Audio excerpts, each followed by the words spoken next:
ఈ రోజు పోలీసుల పైన యంత్రాంగ పైన ప్రభుత్వం పైన చాలా అంటే చాలా స్టేట్మెంట్ ఇస్తున్నారు. ఇప్పుడే వస్తే ముందు కూడా లైవ్ లో చూశాను. చాలా అంటే చాలా విమర్శ చేస్తున్నారు. ఏదో నిరంకుశ ప్రభుత్వము, లేదంటే ఎమర్జెన్సీ వస్తుంది, ఎమర్జెన్సీ ఉంటే మీరందరూ ఉండేవాళ్ళ, ఈరోజు మీ అందరితో మాట్లాడేవాడా? మీ అందరు కూడా లోపల ఉండేవాళ్ళు. సో అది అర్థం చేసుకోవాలి. చట్టం తను పని చేస్తుంది. డెఫినెట్లీ చట్ట భాగంగా ఏమైనా మనం డెఫినెట్లీ పోతాను, మనము అక్కడ సెర్చ్ చేస్తాను, కావాల్సిన వాళ్ళు అరెస్ట్ చేస్తాను, చట్టం ముందు పెడతాను, అప్పుడు చట్టం చూసుకుంటుంది. సో అందుకు ఎవరు కూడా మీరు విమర్శ చేయవచ్చు, కానీ వాళ్ళు చరిత్ర హాని చేయడం కానీ వాళ్ళపైన ఏం ఆధారం లేకుండా చేయడం చాలా బాధము. డెఫినెట్లీ చట్టం తన పని చేస్తుంది. గౌరవం గురించి అంటున్నారు కదా, రాత్రి ఎన్టీవీ దేవి ఇంటికి వెళ్ళి చాలా అసభ్యంగా బిహేవ్ చేశారని ఆమె చెప్తుంది. ఎన్టీవీ సీఓ వాళ్ళ వైఫ్ తోని కూడా చాలా అసభ్యంగా బిహేవ్ చేశారు.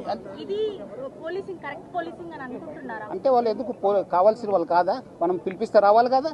వాళ్ళు కాకుండా ఈరోజు ఒక మీ రిపోర్టరు మనము ఎట్లా పోవడానికి, రాత్రి పోవడానికి ప్రయత్నం చేశారు. ఏ ఆధార్ పైన పోతున్నారు? 5:30 టికెట్ బుక్ చేసి బ్యాంకాక్ పేరుతో వెళ్తున్నారు. కావాల్సింది ఆనే మనకు కోఆపరేట్ చేయాలి కాదానే, చేయకుండా ఎందుకు పారిపోతున్నారు? ఎందుకు పోతున్నారు? మనం అలాంటి ఉన్నప్పుడు ఆయన ఇంటికి పోయినప్పుడు వాళ్ళు ఎందుకు మనకు కావాల్సిన వాడు వస్తానని చెప్పి వెళ్ళిపోయారు. ఎక్కడికి వెళ్ళిపోయారు అని ఈ రోజు కూడా పతా లేదు. ఎందుకు? చట్టం ముందు రండి కదా, చట్టంని ఫేస్ చేయండి కదా, అధికారం ముందు రండి. ఇన్వెస్టిగేట్ సహకరించండి. ఎందుకు పారిపోతున్నారు? ఏం కావాల్సింటే తీసుకొస్తారండి, చట్టంలో ఉంది. కావాల్సింది అంతే, నోటీస్ ఇస్తాను, రావాలి.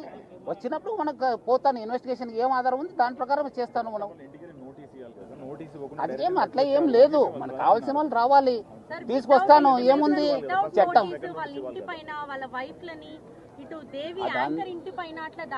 దేవి వస్తానని చెప్పి, దేవి వచ్చి అని చెప్పి ఎక్కడ పగలు కొట్టాను చెప్పండి, చూపించండి. వస్తానని చెప్పి సెల్ స్విచ్ ఆఫ్ చేసుకుని వెళ్ళిపోతే ఎట్లా? కావాలి కదా. మీరు కరెక్ట్ ఉంటే రండి, ఇన్వెస్టిగేషన్కి సహకరించండి. మీరు తప్పు చేయకపోతే ఎందుకండి భయము? ఎందుకు భయము? మహిళా ఆఫీసర్ని ఇట్లా పరిస్తారా? ఏం ఆధారం ఉండదు మీ దగ్గర? వాళ్ళు ఎట్లా జీవించాలి? వాళ్ళ కుటుంబంలో ఎంత పరిస్థితి? సిట్ అంటేనే ఇన్వెస్టిగేషన్. సిట్ కంటే వేరే ఇన్వెస్టిగేషన్ కి సిట్ కి ఏం వేరే ఏం లేదు మేడం.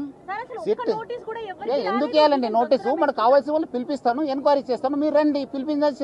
పిలిపించినట్లు రావాలి కదా. ఎందుకు పారిపోతున్నారు? ఏదో నేను బ్యాంకాక్ వెళ్తున్నాను సార్, నేను ఇప్పుడు మీ